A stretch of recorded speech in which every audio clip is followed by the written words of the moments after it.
Good afternoon, and welcome to the Brazilian American Chamber of Commerce's discussion on the post-election landscape in the United States and Brazil. Today, we have a wonderful panel bringing together political and economic specialists on the United States, Brazil, and the rest of the world to analyze the implications of the recent elections in the United States and Brazil. Thank you all for attending. I am John Welch, Executive Director of the Brazilian American Chamber, and on behalf of the Chamber, we wish you all health and safety in this difficult time. Elections in the United States and Brazil, general elections in the United States and the first round of midterm elections in Brazil may change prospects in both countries. Today, we have a really great panel that will assess the implications of the apparent results for the short, medium, and long-term prospects of both countries. Our speakers in order of appearance are John Ryding, who is Chief Economist and founding partner of the ARKO Economics LLC, a New York-based independent macroeconomic consulting advisory and research firm. Dr. Ryding formed ARKO Economics with Conrad de Quadros following the merger of Bear Stearns and JP Morgan in 2008, which I had the pleasure of living through as well. Prior to the merger, he was Chief U.S. Economist for Bear Stearns, where he worked since 1991. Prior to 1991, Dr. Ryding spent 12 years in central banking. From 1980 to 89, he worked at the Bank of England, during which time he ran the bank's forecast group, and then became an advisor on balance of payments issues. He then moved to the Federal Reserve Bank of New York as a visiting senior economist, and then moved on to the open markets desk as a senior economist as well, where he prepared reports for the FOMC on domestic financial conditions and conducted ad hoc research projects. Our second speaker is Alexis, who leads the geopolitical investing practice at PricewaterhouseCoopers, helping leading companies and asset managers capitalize on dislocations to profit and expand around the globe. Prior to joining PwC, Ms. Crow acted as principal for a family office exclusively invested in international oil and gas. She also worked as a consultant between the US and a government in the Middle East, assisting the Ministry of Health with developing integrative healthcare in conjunction with the private sector and with local universities and medical schools in both the GCC and the US. Previously, she was managing director at the New York-based G2 Investment Group, where she was responsible for developing investment strategies for the firm and provided counsel on geopolitical issues. For this, Alexis served in similar roles at the London-based think tank Chatham House, the Royal Institute of International Affairs, was a regular speaker on geopolitics and conferences and thought leadership forums in Europe, Asia, the US, the Middle East. She also served as a teaching fellow at the London School of Economics and Political Science, worked as an analyst at the Royal United Services Institute in London, and managed the Center for Study of Terrorism and Political Violence at St. Andrews. Ms. Crow holds a Master's of Arts in International Relations from the University of St. Andrews, Scotland, and a Master's and PhD from the London School of Economics. Then we have Chris Garman, who is Managing Director of the Americas and lead analyst on Brazil at the Eurasia Group. From 2001 to 2005, he worked as a political analyst at Tendências Consultoria Integrada, Brazil's largest economic and political consulting firm. Prior to that, he had fellowships at the Instituto de Estudos Econômicos, Sociais e Políticas de São Paulo, where he researched central bank politics in the region, and Centro de Estudos de Cultura Contemporânea, where he conducted field research on Brazilian federalism. Mr. Garman holds a Master's of Arts in Political Science from the University of California, San Diego. He has conducted extensive research in Brazil and has published articles including World Politics, Latin America Research Review, and the Brazilian Journal of Political Economy.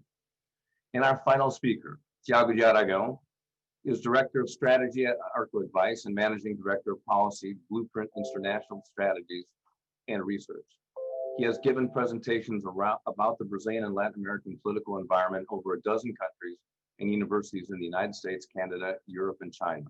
A specialist in political risk analysis and political network analysis, he has advised over 100 companies, rating agencies, and investment funds from Brazil and abroad. He is a research associate at the Institut de Relations Internationales Stratégiques, French is not one of my fortes, France, and co-editor and co-presenter of the Brazilian Politics Forecast. Mr. Aragão is a SAIS alum and currently sits on the board of Fight Cancer Global Organization. You can find their full bios on the link provided on the reminder sent out yesterday and on the Chamber website. And now I'd like to turn the screen over to Dr. Crow. Obrigada, John. Can you hear me okay? Yes, that's great. Okay, it's an honor and privilege to join you all. I hope everyone is safe and well, and glad to be on a panel with Chris and Thiago again, and to meet John. Just taking a little step back and setting the scene, I think, from the emerging market standpoint of where we stand with regard to EMs as a whole, as an asset class, and then where Brazil stands within that context in the wake of the economic stops and shocks from COVID-19, and then also thinking about the impact on growth in Brazil, asset prices, and potential investing opportunities.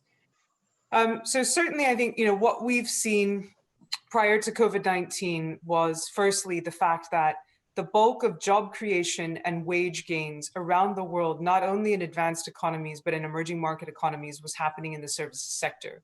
So read in Brazil, you can think about financial services, tourism, etc. Unfortunately, a lot of these services jobs rely on interpersonal relationships and communications for economic interactions to take place. And obviously, those are held in abeyance with regard to the economic stops from COVID-19. So again, it's a real sudden stop to the real economy as opposed to just something such as financial services, which is what we saw from sort of the ground zero of the great financial crisis. Added to that, I think for EMs, you had what is a perfect storm. In terms of capital flows, when China sneezes, the rest of EMs catch a flu.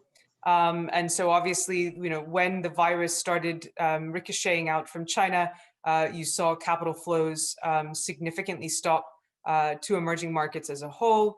Then obviously we had the nadir of negative oil, where people were paying those in the Permian Basin to hold oil. Again, that downturn in commodity price environment painting a very negative outlook for EMs. So in March 2020, we saw foreign investors withdraw $80 billion from emerging markets. That was the single largest capital outflow on record, far surpassing anything that took place during the Chinese RMB depreciation, during the taper tantrum, during the great financial crisis.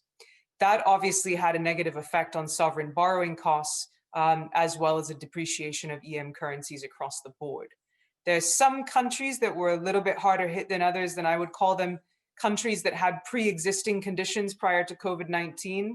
Specifically in EMs, these are South Africa, Argentina, and Turkey. Brazil's an outlier there and not there, but obviously suffering from even more acute increase to sovereign borrowing costs. Also just thinking about, the hit to the real economy in Brazil, that stop to tourism, I think is significant. That long recovery that John is highlighting, I think certainly applies to certain sectors. Added to that, we had obviously a significant depreciation of the BRL leading into Q1 of this year, leading many to say that BRL was undervalued, and I think undervalued largely in part throughout the Corona crisis, and I think it did generate a buying opportunity.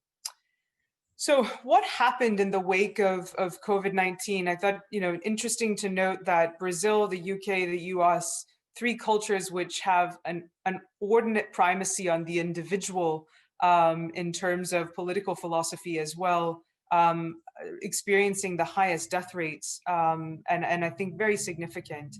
On the fiscal side, I think, important also to note those pre-existing conditions for other economies didn't apply to Brazil. Obviously, we had this extraordinary culture that was instilled by the previous Temer team, Enrique Meirelles, and carried on through Guedes, as well as the Congress of implementing the pension reform of fiscal sustainability and fiscal accountability. And so obviously the extraordinary measures that have had to take place in the wake of the economic stops break with that culture. And obviously I think that's important to be able to point out. But again, I think evidence of that is that coming into Q1, Brazil had reduced the fiscal deficit by the most since 2015. So notable and laudable impact in reducing that. Thinking about what the interplay between monetary policy and fiscal policy as well. Brazil also had significant macroprudential measures implemented, able to draw down on the foreign exchange reserves as well. What happened was the government drew down on its deposits at the central bank to finance the deficit in the wake of this extraordinary crisis. And so, central bank then put more government bonds in the market via the repo mechanism, which basically resulted in short-term borrowing. What I would highlight about that is important to note is there's a very, very slender redemption risk, if any, of thinking about foreign financing of sovereign bonds. Non-residents reduced their holdings of sovereign bonds to just 9.4% of the total fiscal deficit. That's the lowest amount in the last 11 years. And so I think what's interesting to note from the bright side is that this support, both on the monetary and fiscal side, has actually paid off to the real economy in Brazil. Both just thinking about some indicators, inflation remains largely contained even amidst the depreciation of the BRL. I think also, just looking at some of the COPOM meeting minutes from the last meeting, there is still a very hawkish tone with regard to containing the fiscal deficit, which is forecasted to hit historic highs, coming up to 96% of GDP in 2020.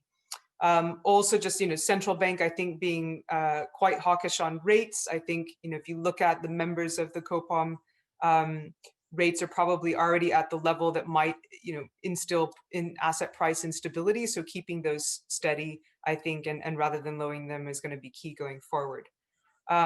Also important to note, another little bright spot of news is that the current account is actually in surplus. Brazil posted a $2.3 billion surplus in September.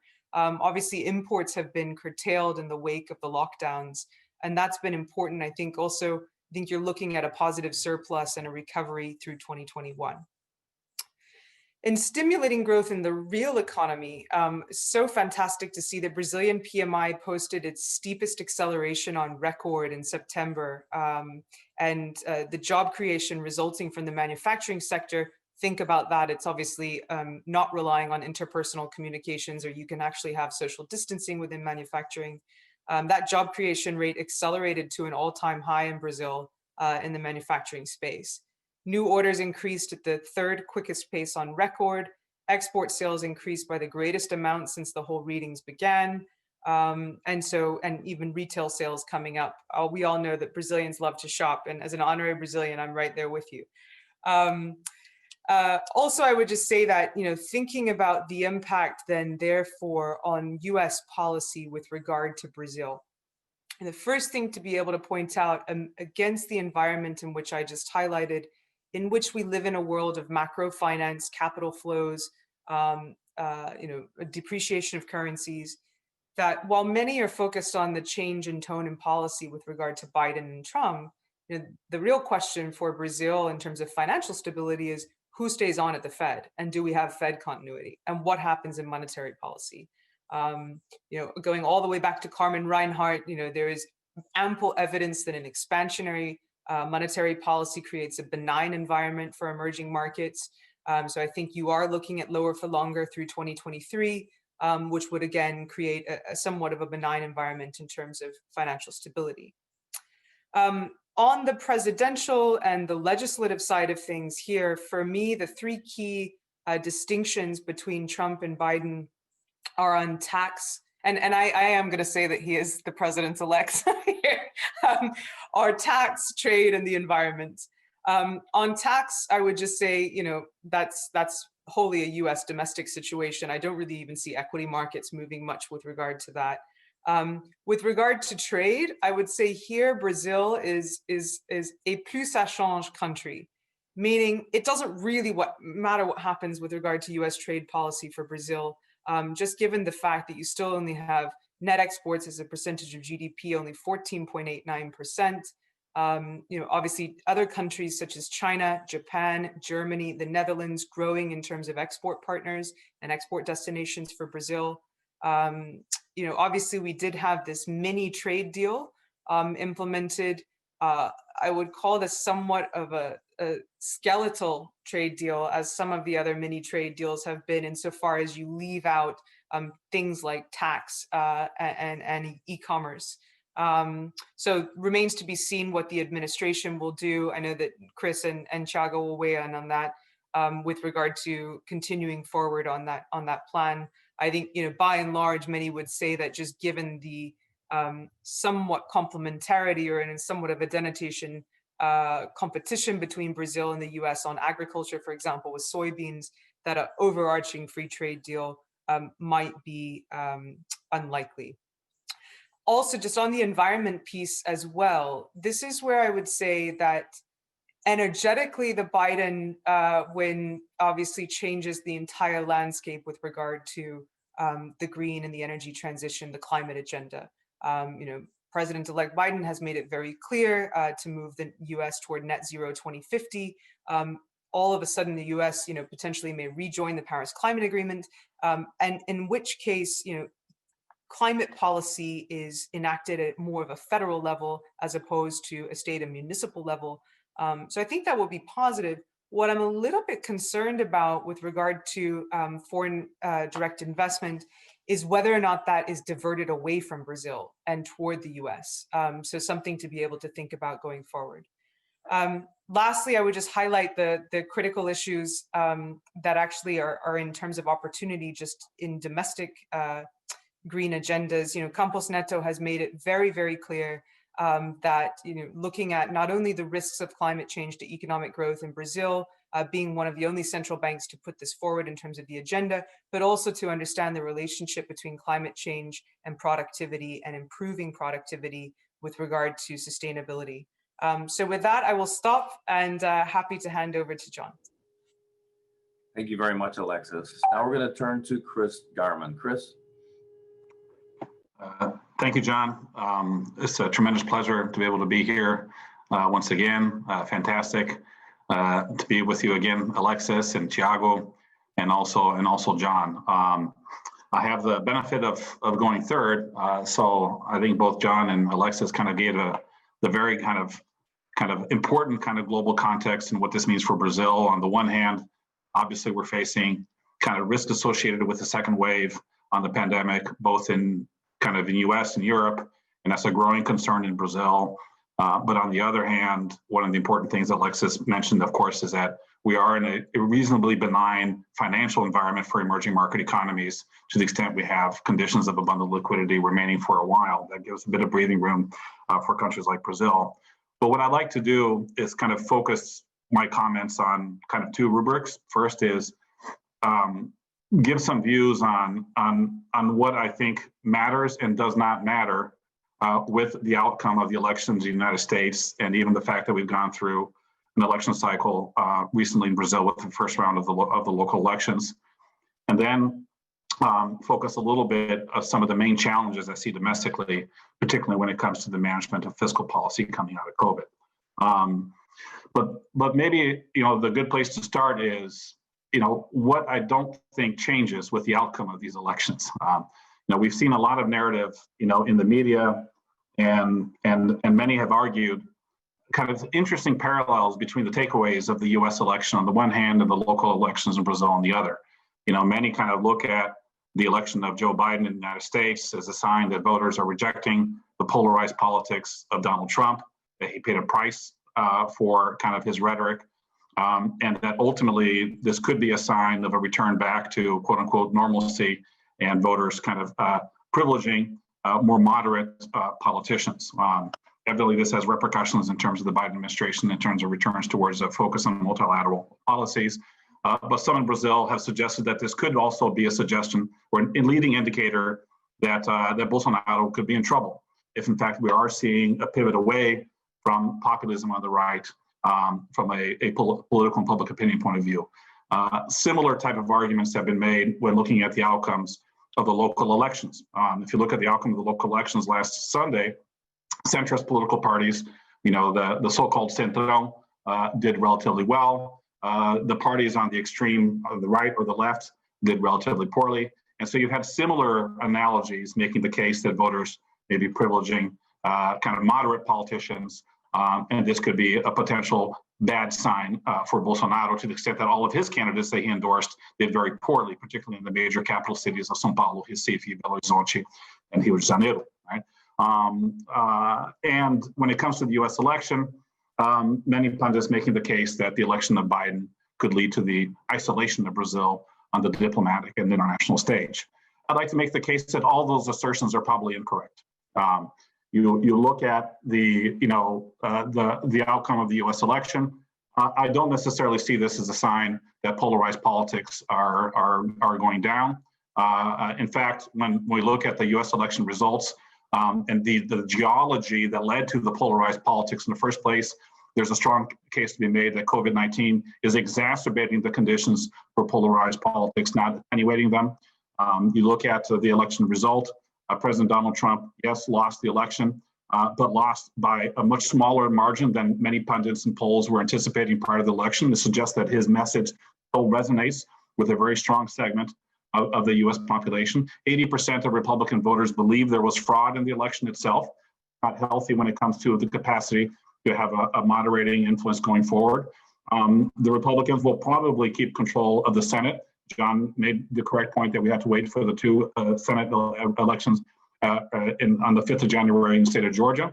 But then you look at the Biden administration, and he's managing a Democratic Party that has also been moving more towards the left.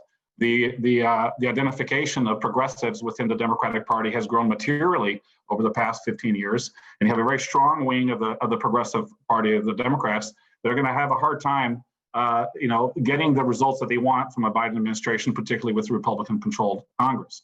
So we have ultimately what we're seeing is a fraying and a fragmentation within the Republican Party and within the Democratic Party, and potential difficulties from a governing point of view to deliver a domestic agenda for Biden. Not necessarily think that's a sign of growing moderation. And really, the only reason why Trump lost was about 3 percentage points of voters in key swing states tilted towards Biden, and that was all had to do with the management of COVID-19. Look at the Brazilian elections as well. I do not see the local elections as a leading indicator for the 2022 presidential race, or necessarily a sign that voters are rejecting the polarized style of politics of Bolsonaro. You look at local elections in Brazil, and most of the empirical evidence suggests that voters vote on local issues. They do not vote on national issues. Local elections are not a thermometer for what voter preferences tell you about their thoughts of presidential or national policies. That is a consistent mistake that we see in pundits across the board. And when you look at the big winners in the local elections, yes, the centrist parties did well, but I think the big winners were incumbents. If you look at the rate of re-election of mayors in this local election, it rose from 47% to 63% from 2016 to the local elections now. And why is that? It all has to do with COVID-19. Mayors were on the front line of managing the pandemic. They were well evaluated by their respective publics. The government transferred 60 billion reais in cash to state and local governments. So mayors were flush with cash.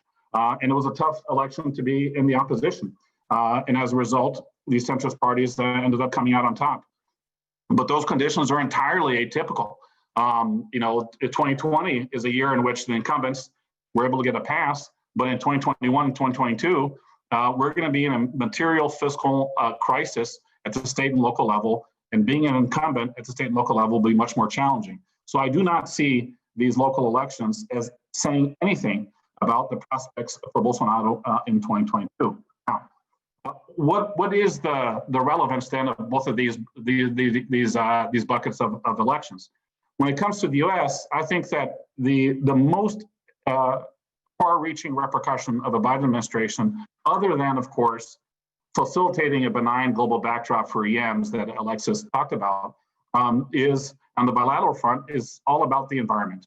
The Biden administration is going to have to embrace an environmental agenda.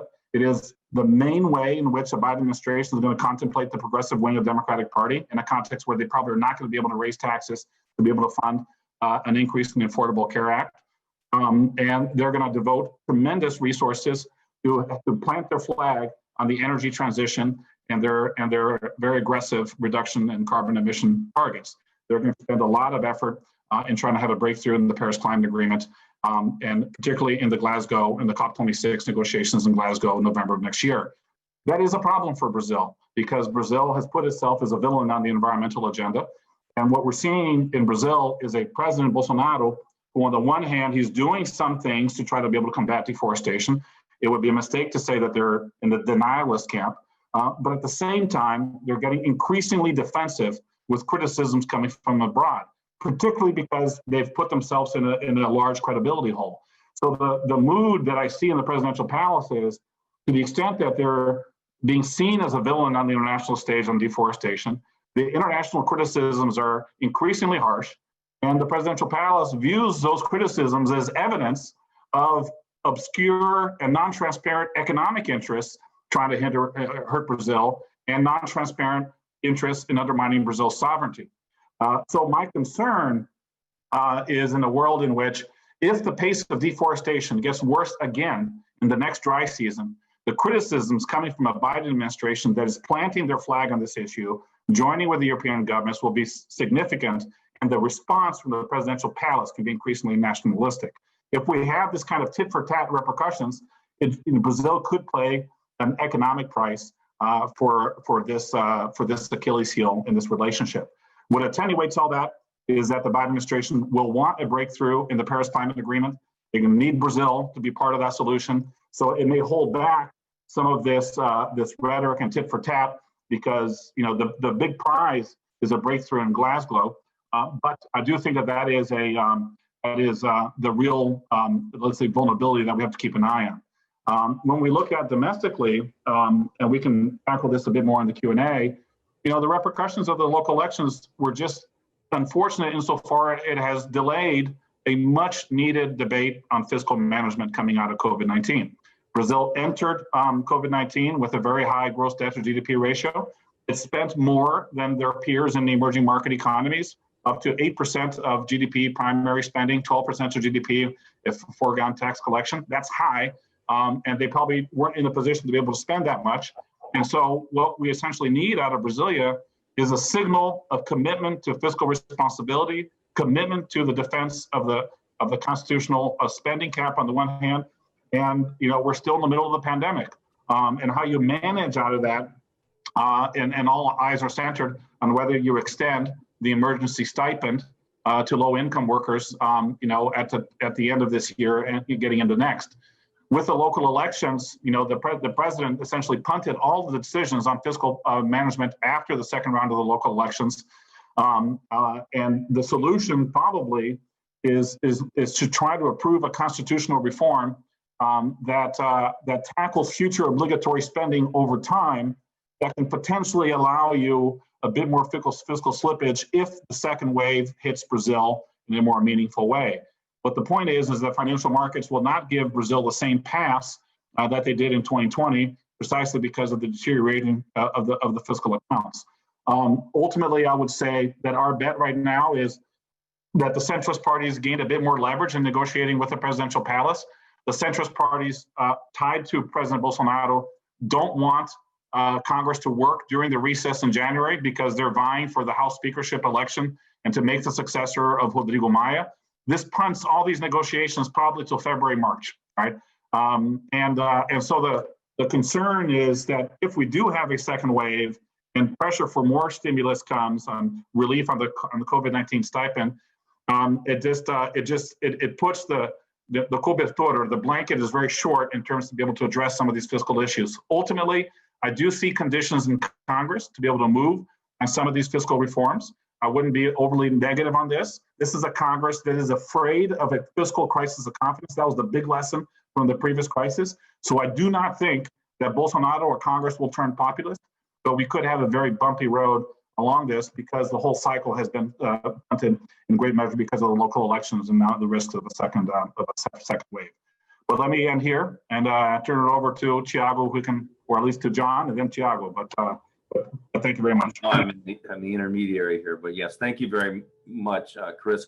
That's a perfect segue to Thiago. So Thiago, the floor is yours, or the screen or microphone, whatever it is, it's yours. Well, thank you very much. First of all, it's a pleasure to be again with all of you. Well, the voter during the municipal elections, he showed some more centrist and moderated approach towards the candidates, and their decisions reflect that. And as Tip O'Neill well said in the past, that all politics are local, this also had a very important effect in Brazil that although we can sometimes link some municipal issues to a national level and find connections between them, most of the time it is not a very clear situation where we can pinpoint that the municipal vote reflects an endorsement or not, sort of a referendum towards the presidential candidate.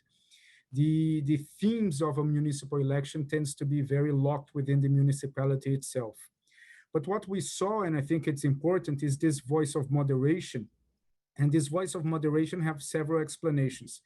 First, we all know that Brazilian politics, as most of the politics in Latin America, is more personalistic than party-oriented. So the fact that an individual, he feels rejection or sympathy towards an individual because of his personalistic approach and the connection that it's developed between the voter and the candidate, this sometimes gives a wrong impression that the polarization that we see in a certain level will travel through all its levels up and down because the polarization was demonstrated on a presidential level. This is not necessarily the case. The polarization that we see in the upper level, mainly between Bolsonaro and the left during the presidential campaign of 2018, does not necessarily reflect the entire view of politics, mainly municipal politics for part of the voter. So after the first round, the elections was basically terrible news for the Workers' Party. It was not great. I think it was more bad for President Jair Bolsonaro.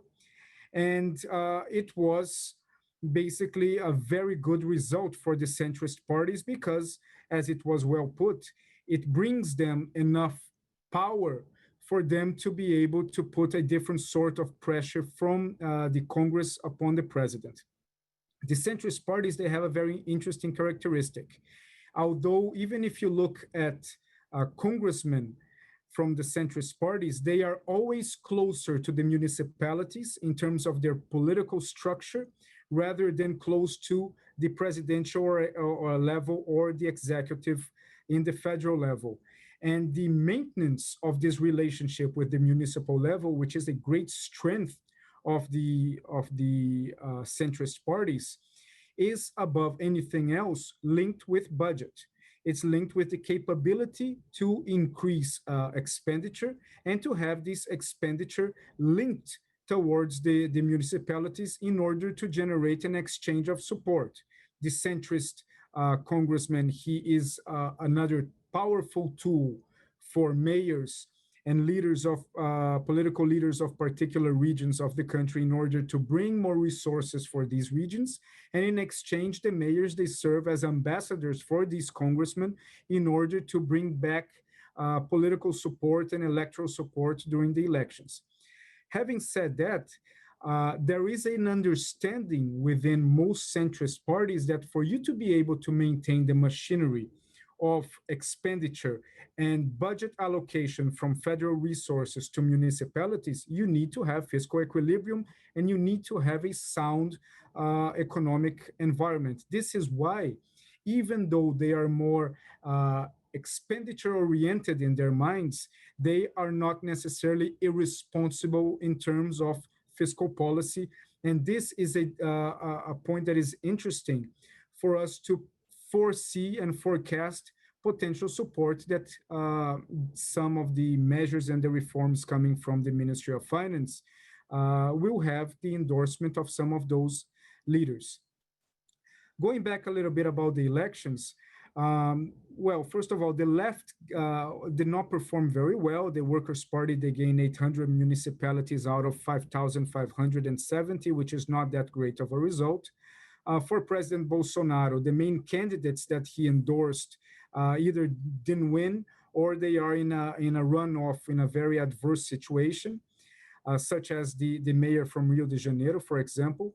And despite the good performance of Guilherme Boulos in the city of São Paulo, being from the PSOL party, which is a very leftist party, this does not reflect in the entire performance of that party, who won only 4 cities out of the 5,570.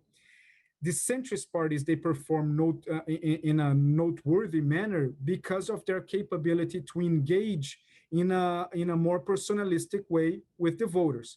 Centrist parties, they are parties that are basically bureaucratic structures to allow the candidates to be candidates. They do not have a very clear party program. They do not carry very clear views which can be shared or identified easily by the voters, but the engagement between that individual and the voter tends to be stronger among centrist parties, which has been a historical fuel for the success, for example, of the MDB in terms of being able to elect several mayors and congressmen, etc., throughout the history. Within the G96, which are the 96 largest cities in Brazil, the PSDB performed the best. They elected 10 mayors in the first round. They have 14 also competing in the second round, so they can have at the end 24 mayors.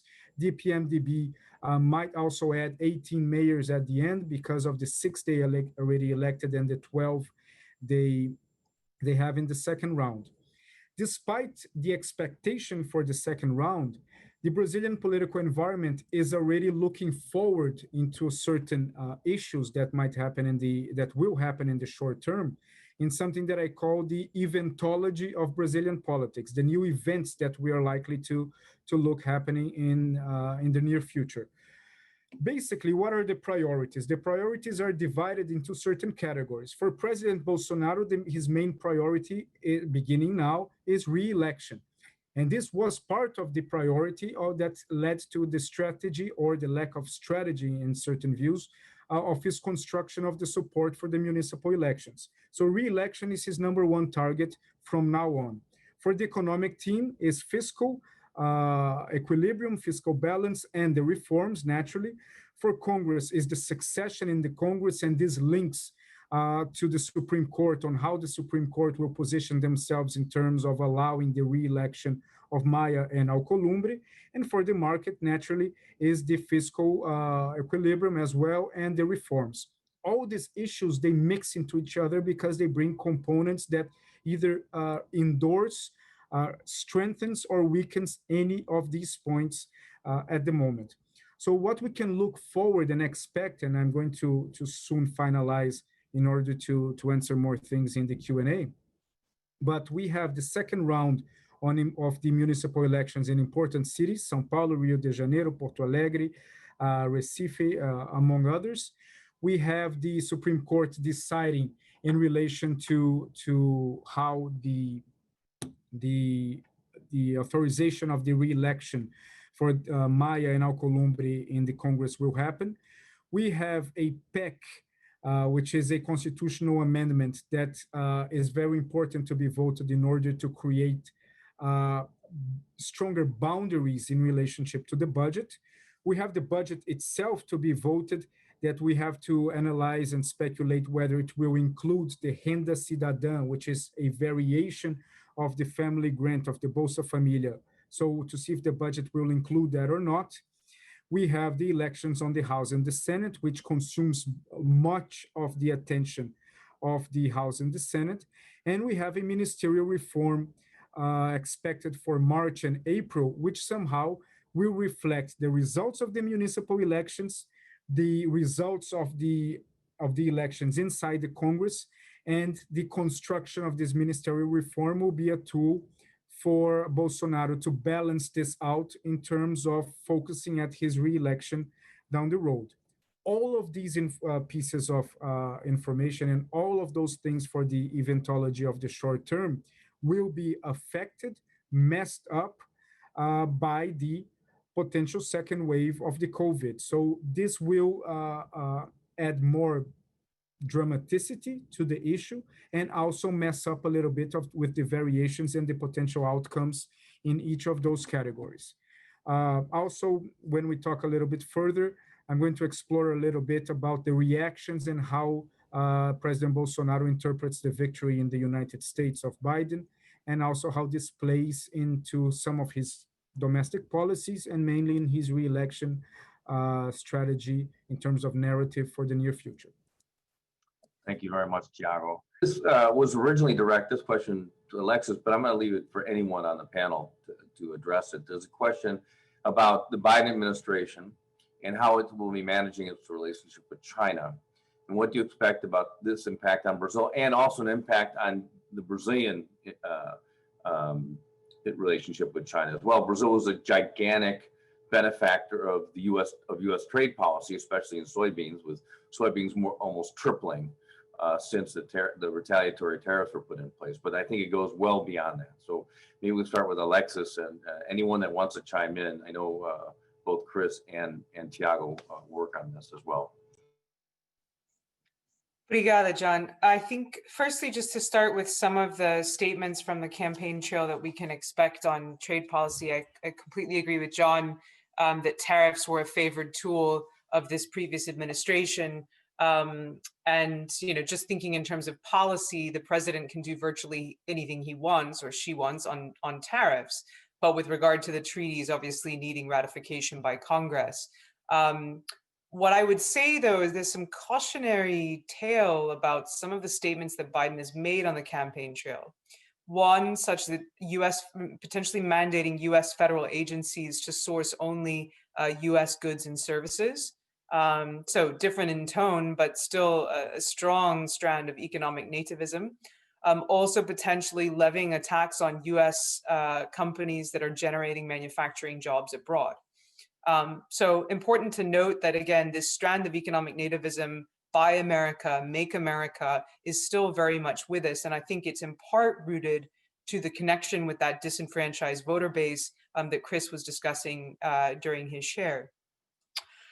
So more on the global stage, then I would also forecast, I agree with John, a healing across the Atlantic Ocean. But critically here, Biden is very proud of his Irish heritage. He has stated very clearly the UK is not a priority in terms of a trading agreement, and that I think there will be much more cohesion on the EU front. Two stickler points there. One is this ongoing Boeing Airbus dispute. The other is the, I think, very culturally divergent perceptions of data and data privacy, and also the digital tax. So those may continue to be stickler points, but overall, greater cohesion with Europe. And I think the moral of the story is that means it's a tougher environment for China. Valdis Dombrovskis, the EU Trade Commissioner, has actually implemented a working group between the US and the EU on China, specifically to screen Chinese inbound investments, as well as to explore the relationship between technology, Chinese inbound capital into technology and national security. So I think it's important to note that, you know, the greater the cohesion there, the tougher it might be on China with regard to some practices. Specifically, US-China trade tensions, against that backdrop of which I highlighted, where we still have this strand of economic nativism. You know, we had tariffs in place during the W. Bush administration on China and during the Obama administration on China. Again, it was a very different dance. What we now have, you know, in a very decidedly clear shift in the United States and other countries such as the Netherlands, Canada, the UK, Japan, Australia, is a perception that China is sort of diverging perceptions of the relationship between technology and national security, specifically between Beijing and Washington. This is not something that I foresee will go away. This is here to stay. It's seeping into the US liberal universities and establishments as well, even in the UK, my alma mater there. And so what I would say here, you know, the moral of the story is that, you know, in terms of if we divide the impact of the trade war in tariffs, global value chains, and technology, you know, the global value chain diversification is a potentially net benefit to Brazil. The tariff piece as well. The technology one is where it gets complicated. And Thiago, I remember when we were last together, we were talking about the 5G auction. You know, I think again, this, you know, if the U.S. continues to pursue a mandate that its allies choose one system or the other with regard to certain types of technology, I think it's going to become very, very complex. And that's the case not only for investors, but also for companies. Thank you very much, Alexis. Certainly, when Reagan came in, he started what was called aggressive reciprocity. It seems like we've gone to aggressive bilateralism at this point, which is another step, and you described it extremely well. Let's turn quickly to Thiago and to Chris. Thiago, would you give us your thoughts on China? I know you've worked quite a bit on China. Well, I think that the first change between Biden and Trump will be in the format and of the deliverables. Basically, the priority of Trump was focused into two main categories of that every move and every attack fit within these two categories.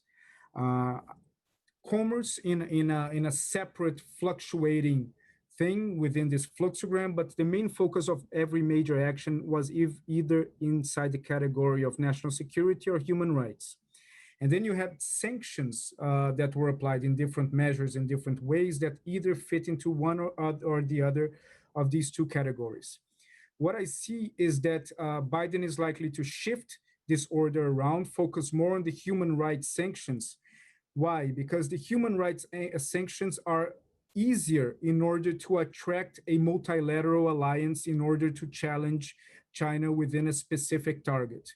While the national security narrative tends to be more bilateral and unilateral between the United States and China. And through the human rights lenses of justification for certain measures, this can also bring a very important tool that will also reflect a little bit of change in terms of mechanisms for the US government to weaken the Chinese administration and the Chinese Communist parties, which is basically the focus on on sanctions on individuals within the Chinese Communist Party.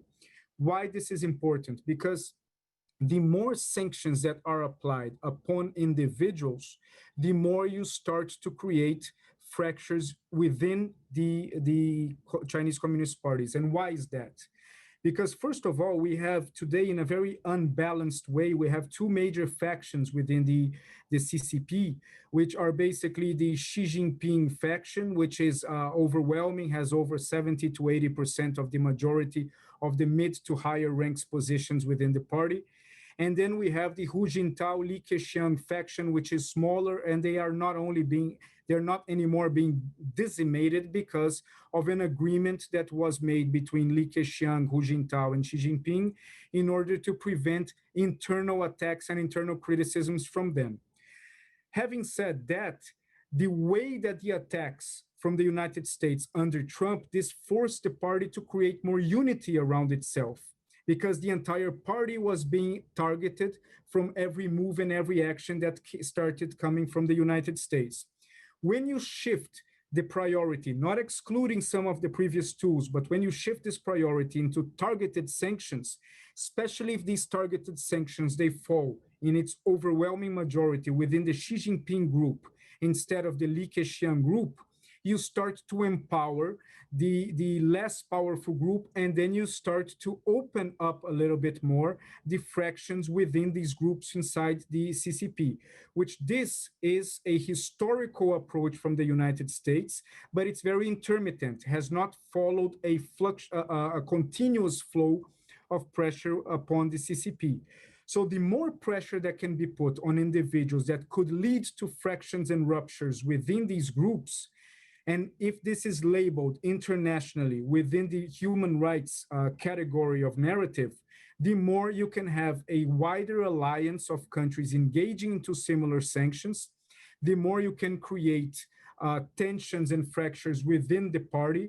And this is one of the major goals in order to destabilize internally the legitimacy of the party. I see this happening from now on, but the difference between Biden and Trump is that among millions of them, is that while Trump's foreign policy towards China was a political reality show in which we knew in real time what was happening, the Democrats, they tend to use more the diplomacy and the intelligence in a more submerged level in which we won't be able to mensurate the effects in real time.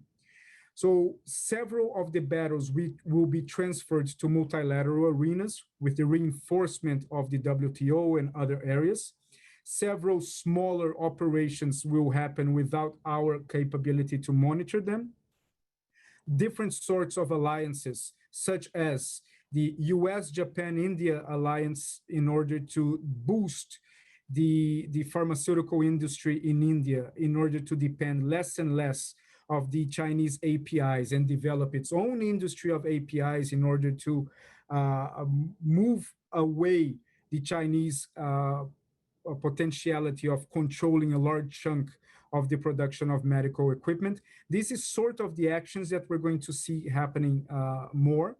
And also an attempt, and I would not doubt if in the next 3, 4, 5 months, we're going to start seeing popping up in the press articles and analysis and academic reports about how Xi Jinping is losing some of the internal credibility, how Li Keqiang is gaining some of this credibility, and how the party is going through a complex moment in terms of unity, whether this is actually happening or whether this is a goal to be to happen and a wishful thinking strategy on top of it. So I don't want to stretch myself too much because talking about China can be infinite. Thank you very much, Thiago. And Chris, your thoughts and your group's thoughts on how the China thing will evolve. Yeah, two quick points. The first is, I think I broadly kind of agree with Alexis and Thiago in that when we look at the relationship between the Biden administration and China, another way to put it is, I do think we're going to get a partial reset in the relationship at the beginning of the administration. So when we look at the commercial relationship and the phase 1 trade deal, this will probably hold, which means that China will continue to be purchasing agricultural products from the US. The Biden administration is not going to focus on tariffs. They're going to focus towards other tools. But it is a relationship that we do see that the politics have shifted in a negative way, in a structural manner, across both sides of the political aisle. Right. So I very much agree with what Alexis said, is that we have the number of China hawks in Washington, both in the Democratic and Republican camp, have grown materially. We're not going to go back to the Obama years. The geopolitical, geotechnological competition between the United States and China is here to stay. So even though we'll get a partial reprieve in the bilateral relationship with the beginning of the Biden administration, this will be a very difficult, tense, and fraught relationship going forward. So if you're in Brazil and you're looking at, what is the potential for commercial trade tensions and therefore China to buy more agricultural products from Brazil because of that, that's a story that's not going to come to roost next year, but it could come to roost further down the road. Now, number two is, what does this mean for Brazil's position in relationship with China? And here I would say that President Bolsonaro is in a bit of a pickle, because if in fact the bilateral relationship with the Biden administration will become increasingly tense, primarily based on environmental issues, right? Then the opportunity costs of the Bolsonaro administration to have negative rhetoric towards China grows. In other words, the incentives are to cooperate and deepen more relationship with China, particularly if you have a frosty relationship with the United States. This will translate immediately, I think, in one item, which is on the 5G spectrum auction. The odds of President Bolsonaro putting restrictions on Huawei have gone down because Biden got elected, particularly because you don't have a bilateral relationship that will deepen because of it. But what's interesting, if you look at the rhetoric coming out of the President Bolsonaro, he has been more hawkish on China, even looking at the BRICS summit and his statements this week, and also summits on the corona vaccine and so on and so forth. So ultimately, I do think that the economic incentives for Bolsonaro to deepen the relationship with China are growing, particularly because of a difficult and more frosty relationship that's likely under the Biden administration. But at the end of the day, I think Brazil will try to straddle both, as they have pragmatically over the past couple of years. Thank you very much, Chris. We had a sort of an ancillary question about Brazil, specifically about hawkish on the Brazilian central bank. I can't resist, I'll put a little bit of stuff in here just to make the discussion even more fun. But Alexis mentioned that she thought that the Brazilian real was undervalued, and I share that. But this is a very good thing. You know, the people that are talking hawkish BCB are the ones that are looking only at the exchange rate. If we look at the inflation indexes, you've had a bit of an uptick in tradable goods inflation, for sure. But most of the cores, and the one I like to look at the most, non-tradable goods inflation, services, which include services, housing services, haircuts and stuff like that. That's the one that really that monetary policy can affect. And a very talented economist, Marcelo Meirelles, showed that that was the optimal core measure in Brazil a number of years ago while she was still at the Kansas City Fed. That's very well behaved. So what we're having in Brazil is a relative price change, which is exactly what they need. You need cheaper exports and more expensive imports to get through this, number one. Number two, this helps the Treasury massively. Why? Because they have 390 billion in reserves, and the totality of Brazil's foreign debt is 300. That includes private and public sector. So the public sector gains from a weaker real. And so those that are worried about the future of fiscal policy, which we'll get to in a moment, especially on the reform front, should be welcoming these higher rates.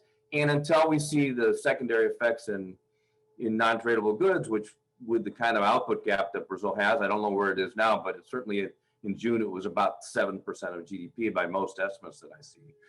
This is a good thing. This is the best policy that they could possibly be running. Let me turn to Alexis and see if she disagrees with me. It's okay. It's good if you do. No, I think it's been, as I mentioned, a very positive outlook, again, for the current account balance. I think it's, again, you know, looking for a positive 2021 in terms of surplus. You know, I think it's undervalued for a number of reasons. Chris hinted at one earlier in the session, just due to, you know, concerns around the fiscal deficit. And so I think that's why some foreign investors have held pause. You know, what I would see also, you know, tracking inflation as you are, John, you know, what I would see is that what we've seen is just moderate input price inflation in manufacturing due to some of the raw material shortages as well as depreciation of BRL. But I'm with you. I think it obviously contributed significantly to, you know, this extraordinary acceleration in exports and job creation across the board. So I think it is net positive. I think the government is also, again, I think, you know, going all the way back to whether it's central bank independence nominally or, you know, in real terms, I would just say that, again, I think that the concerns around financial stability, holding that tripe policy in place of inflation targeting, floating exchange rate, reducing the fiscal deficit, that these are, you know, important things to consider in the ways in which, again, the government has been able to draw down on reserves to be able to provide stability of the markets. And where do you think that leaves Brazil in terms of reform? And then we'll move to Chris. You know, there's a question about the likelihood of pace reform. It goes from the greater macro to the more political side.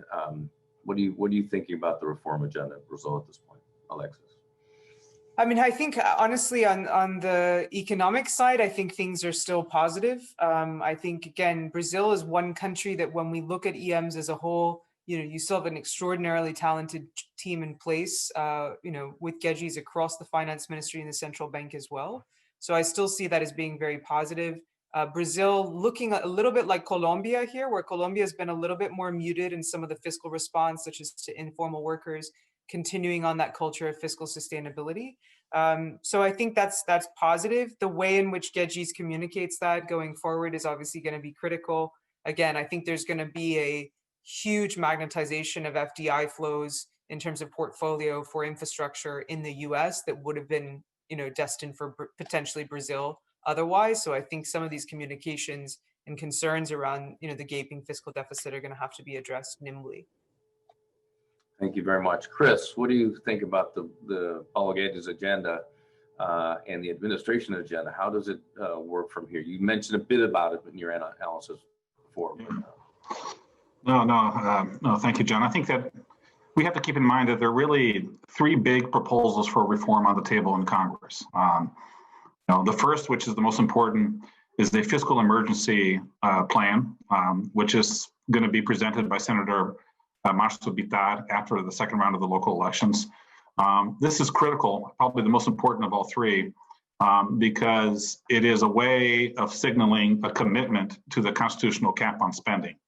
Essentially, if you kind of look at Brazil's fiscal finances, gross debt to GDP rose from anywhere from 76, 78% to anywhere from 95 to 100% by the end of this year.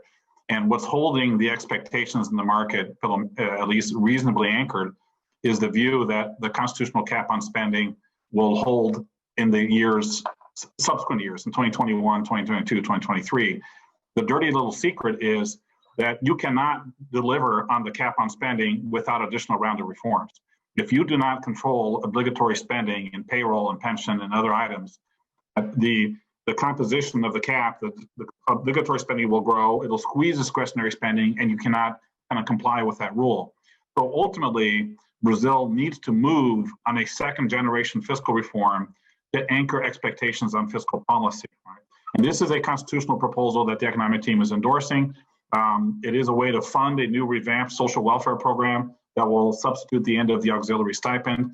And it also creates kind of automatic spending cuts or controls on future spending growth. All this, however, I do not think is going to come to a vote quickly because Congress is focused on the election for the speakership of the lower house and the Senate. So in other words, you're going to figure out who substitutes for Rodrigo Maia on the House speakership election, and then you can potentially put this to a vote in February, March of next year.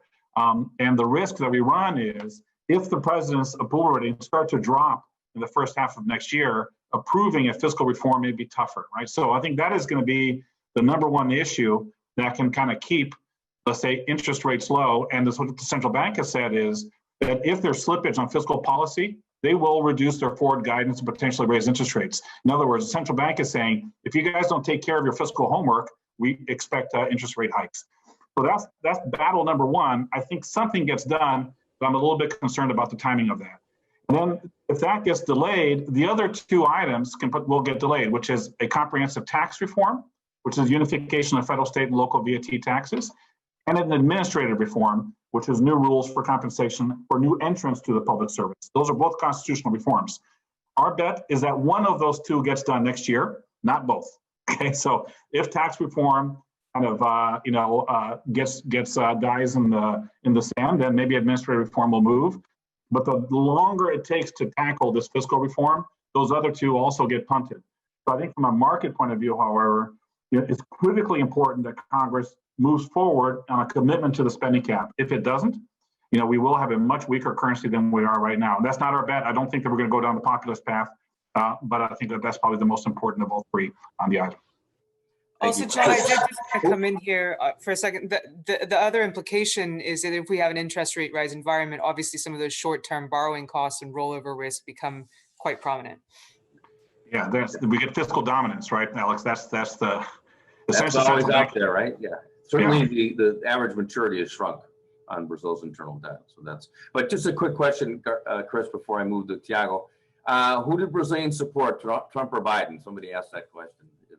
And I know Thiago wanted to talk about something like that. We'll move to him in a moment. Yeah, it's funny. I mean, I haven't seen specific polls on that. I think more broadly, the anti-Trump sentiment isn't too large from a broad public opinion point of view. If you go to the upper middle class, of course, it's Biden and it's not Trump. But the Bolsonaro base, of course, resonates with Trump. But I would say that the anti-Trump sentiment within the rest is more muted and specific within the higher income, higher educated segments of the electorate. So maybe a slight lean on Biden, but not a strong one. Thiago, reform and who did Brazilians support, but mainly and how you see the difference in administration in Washington impinging on policy. You mentioned you were going to talk about that as well. Oh, first regarding the reform,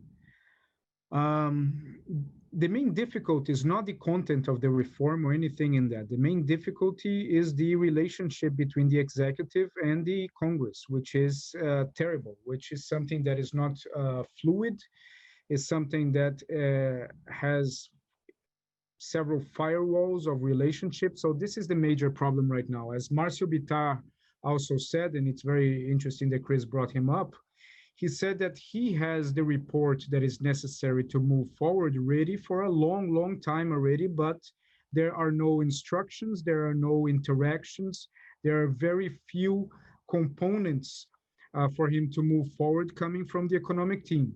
The economic team is very skilled in preparing the content of the reforms, but they are very inexperienced in building the bridges in the relationship with the Congress.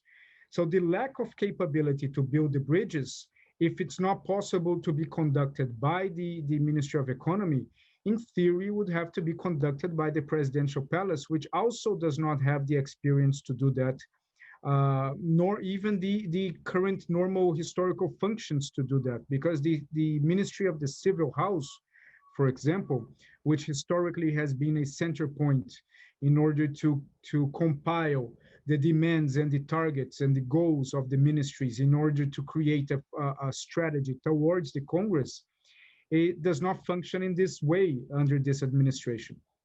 So we have a lot of difficulties in moving anything forward, not necessarily because of the content, not necessarily because of the numerical size of the allied base, but basically because of the lack of the most basic aspect of politics, which is mechanisms to identify convergence. So while we still wait for those things, every barrier which is normal to happen, in municipal elections, succession in the Congress, and also the extraordinary ones such as COVID and the second wave, these become major reasons why certain things don't move over, because it became an easy excuse for members of the Congress and even of the allied base to postpone or to put sideways some of these debates. So the government still has to find a way to better relate with the Congress. They abandoned the strategy that they had in the beginning, which was to antagonize with the Congress and blame the Congress and even mobilize some of the supporters of the president to harass the Congress in certain occasions. Gladly this stayed behind, but right now there are no bridge building between the executive and the Congress. The government is putting all their eggs in the basket of the succession, hoping that by becoming a member of the centrist ahead of the House, for example, that this will improve, but this won't be necessarily the case, because the centrist parties, they do not offer a large chunk of allegiance in a volume of important votes in exchange for a large chunk of positions or support from the executive. Mainly, they negotiate item by item.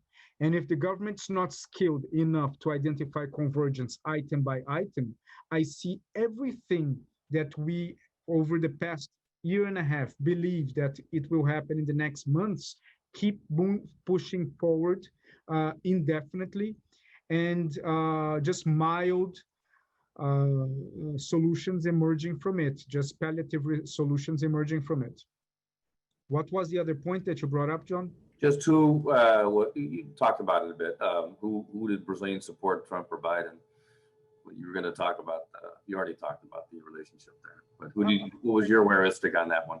Yeah, my feeling is that Brazilians, they are very superficial in their analysis, because the major source of information is not the news, or they're not books, they are basically social media. And once you have supporters from Bolsonaro creating a direct connection between Bolsonaro and Trump, that's basically who they support. When you had part of the Trump campaign in southern Florida and in areas of Florida creating a massive campaign that Biden was socialist, for example, this also started to circulate among certain groups in Brazil, believing that he was actually a socialist in this sense, because there is no deep understanding from the Brazilians, not even to Brazilian politics, towards Brazilian politics, so even less towards American politics or global politics. So I believe that the support is more linked to your approval or rejection of the president. Thank you very much. We are just about out of time. Just a two-word answer to a quick question. Chris, who do you see as the centrist candidate to run against Bolsonaro in 2 years? I think there is a consensus candidate. I think it's a very fragmented field right now. And I would say that the potential for a centrist candidate depends exclusively on whether Bolsonaro is on political trouble in the next 2 years. And that's going to be dictated much more by the pace of the economic recovery than anything else. But if I were to, give a name, I think Luciano Huck is the one that potentially can ride the different sides, but I don't see a unified ticket between Moro, Luciano Huck, João Doria, and some of these others. I think we're going to have multiple centrist candidates in 2022. Thiago, you on the same page? I think it will be similar to the 2018 elections, when the elections was basically if you're between your level of support to the Workers' Party and your level of rejection to the Workers' Party. So after the car wash nuclear bomb exploded, and since Bolsonaro was not in the room because he was in the bathroom, he survived. So he became the strongest name there to challenge the Workers' Party and to become the individual who inherited the rejection towards the PT. Right now, what I see is that part of the decision of the voter will also be divided between a campaign between Bolsonaro and Bolsonaro himself. So whether you support Bolsonaro, you're set. Whether you reject Bolsonaro, you will find someone in order to vote for that. I agree with Chris. The names among the centrists are still being speculated. Luciano Huck is a name. I don't see Luciano Huck surviving the dirty challenges of a political campaign. But so far, that's what we got. Very good. Thank you very much, Thiago. We lost John Ryding. He had to leave at 2:59 sharp, but we will finish this exactly on time. I want to thank all of you, especially I'll send a note to John, Alexis, Chris, and Thiago for a fabulous webinar. It was really great. Thank you all for joining as well. Before we close, I wanted to remind you all that we are hosting a Brasa webinar in conjunction with the Brazilian Canadian Chamber on Tuesday, December 1st. Until then, please stay healthy and in good spirits. Take care. Thank you for joining.